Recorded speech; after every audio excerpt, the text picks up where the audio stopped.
Hi, I'm Pepper Cometti, and I'm obsessed with comic books. Like, way too obsessed with comic books. I mean, comic books, they're the stories of gods versus mortals, of heroes versus villains, all that junk. Much interesting. But I think I'm here to tell you there's something a little bit more to it. And I think it might have something to do with stories for everyone versus stories for the few. But what is a comic book? Don't worry, I'm not going to quote Merriam-Webster at you, but let's think of it as superhero stories on cheap magazine paper. Yeah, that works. But again, I think there's something a little bit more. I think it's a legacy, in a way, maybe a descendant of a rich history we have in terms of storytelling. Let's talk about visual media as a whole. Now, I got some statistics for you. About 200 years ago, only about 12% of people could read, according to Our World in Data. Back then, I think visual media mattered more, maybe. I mean, movies and TV, non-existent, and novels not widely accessible. People got their stories from images. I mean, we can think of this in the broad sense. We can think about cave paintings, our first recorded communications as a species. We can think about stained glass windows and triptychs in churches. If you're unable to read a religious text, then that's where you're going to get your stories from. And then what happened? All right, people learned how to read. According to the National Literacy Institute, nowadays, worldwide, it's like 86% of people are literate. And you know, we have movies and TV now. We have our beautiful libraries. So this kind of thing, this visual, sequential storytelling, whatever, must have gone obsolete, right? Got an example for you. And probably the first one you thought of when I said comic book. We have the invention of the superhero. If we class it vaguely, it was like the 1930s, New York, a bunch of mostly Jewish creators. Let's list them off. We've got Lee Falk, creator of The Phantom, which you've probably not heard of, but is arguably the world's first superhero. We have Jerry Siegel and Joe Shuster, creators of Superman, who you have heard of, and Batman, who you've definitely heard of, created by Bob Kane, Bill Finger.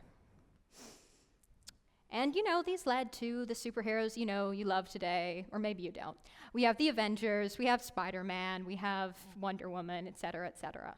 And who could forget the best superhero of that decade? We had the Wizard, who had super speed because of his infected mongoose blood, or the gay ghost, who aged perfectly and is definitely a worldwide classic today. All right, so some didn't catch on, but still, the superhero was born. I mean, you have Superman, who's like the aspirational figure of hope. You know, he's a godlike figure running around with his underwear outside of his tights, you know, saving damsels in distress from mecha robots and earthquakes, the normal things. And we can look at that and we can be like, oh, that's goofy. And it is. But I think godlike is the important word. I mean, there's more to it. There's more to pretty much all of these stories. Superman, he's a refugee from another planet in a origin very reminiscent of Moses. I mean, he was created by the children of immigrants come to America and search for a better life.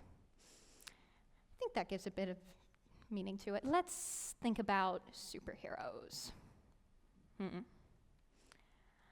I want to think about superheroes in kind of the lens of modern mythologies. I mean, you see these oddly clad figures in their way too tight spandex costumes and their overly muscular, homogeneous body types. I mean, wearing spandex in the bright primary colors, running around, saving people, and we can be like, wow, again, that is so goofy. But I don't think it comes from that kind of ignorance about human nature. I think it's a genuine belief in people's ability to do good. If they're under that most intensive circumstances, that they'll come out on top and do the right thing.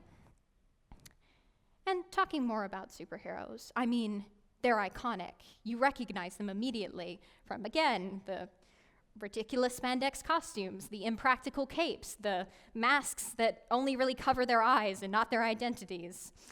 But I feel like all myths have that kind of iconography. I mean, you've got Athena with her owl, Odin with his ravens, and these symbols, they really do persist. Like if I showed a random kid on the street a black bat with a yellow background, they'd be like, oh, that's Batman. It isn't Batman, but they're totally right, and they totally recognize it. These symbols persist, even if maybe the words don't completely. All right, so we've talked about heroes, gotta talk about villains. And here's one you've probably never heard of before. I'd like to introduce to you the sinister Comics Code Authority. We're gonna explain this organization's origin story in a minute. I'm gonna talk about something completely semi-related. Let's talk about a psychiatrist called Frederick Wortham and his 1954 book, The Seduction of the Innocent.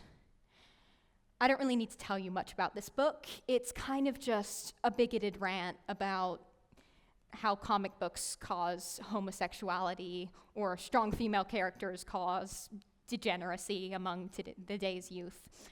So yeah, it's not that important to delve into, but it really did have an impact on America's parents and carers, and really introduced an interest in, this new thing, this newfangled thing that all those kids are into, those comic books, they are bad, and coincided with the foundation of the Comics Code Authority, leading to intense bans and withdrawals of comic books of the age.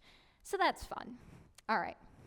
To go deeper into that, how about we get more embarrassing? Let's talk about this summer when I went to San Diego's famous comic convention. Stick with me. One speaker there, I was talking about how only the uncreative coward attempts to suppress a movement by the use of destroying a physical object. I mean, it's visually powerful and dramatic to burn a painting, a book, or a comic, but it shows that you don't really have the power or the ideas to destroy the meaning behind it. We see this today. I don't need to tell you about various book burnings and bannings and why, don't do that. But I think it's important that we see this from all perspectives. I'd like to introduce the example, this is maybe one you've heard of before, of the graphic novel Mouse by Art Spiegelman, detailing his father's experiences as a Holocaust survivor. I think it would be poor form for me to try to cram it into the time I have now to explain why this book is important or why it matters. So how about I just set it as required reading? Hopefully, and we'll get to this in a moment, hopefully it's still in your local library, please. All right, now this book, this graphic novel, despite being a Pulitzer Prize winner, marking it in the upper echelons of high literature, it's been banned, it's been contested, it's been banned in so many school boards, and also a whole country for, yes, discussing Nazi imagery when we discuss these topics, but also for kind of no reason at all, which is fun. So I would give this a read. All right, now time for another example. I don't know if you've heard of the X-Men. They're made up of mutants, people who are different genetically in a way that's often invisible, that gets them marked and discriminated against as freaks, deviants, monsters, that kind of thing. And it's an allegory that works for pretty much all marginalized groups, but I think it's especially important for queer communities, and it really matters to them. And then in the 80s and 90s, there was the HIV/AIDS crisis. And running concurrently to that, there was an X-Men story called The Legacy Virus, about a virus that only seemingly affected mutants and killed them without outside help from governments. And we may look at this and be like, wow, that's kind of a juvenile analogy. That doesn't seem that important. But I think it mattered to a lot of people that this book in the mainstream featured those topics, featured compassion for people everywhere. Now I'm thinking about stories that matter. I mean, getting back to the modern mythologies thing, I think stories about good and evil are kind of the most important. I mean, they're the ones that have persisted through every culture, through every decade, forever. And I think that makes sense when I'm thinking about a superhero. I mean, I think about comic book characters. They kind of don't die. And I mean that semi-literally in the fact that superhero number 5 has been resurrected, cloned, or brought back in some way to combat the forces of evil. But I also mean these stories, they use archetypes that are constantly rehashed and renewed and rebooted under this new writer or this new artist. And I think it makes sense to me. I think it makes sense in the terms of mythology. I mean, myths don't really end. They're just retold by word of mouth, by art, by being written down by so-and-so and so-and-so who heard it here, here, and here. And I think that's really valuable as stories. When I think about stories, I think we're too pretentious with our literature. I think we decide which stories are important and which ones aren't based off of things that don't really make sense. That's a lot of why I like comic books. I think they're the most egalitarian storytelling method. I think anyone, even if they don't have a literature or history of art degree, can look at that and appreciate characters, themes, dynamics. It's for everyone, and I think that makes sense.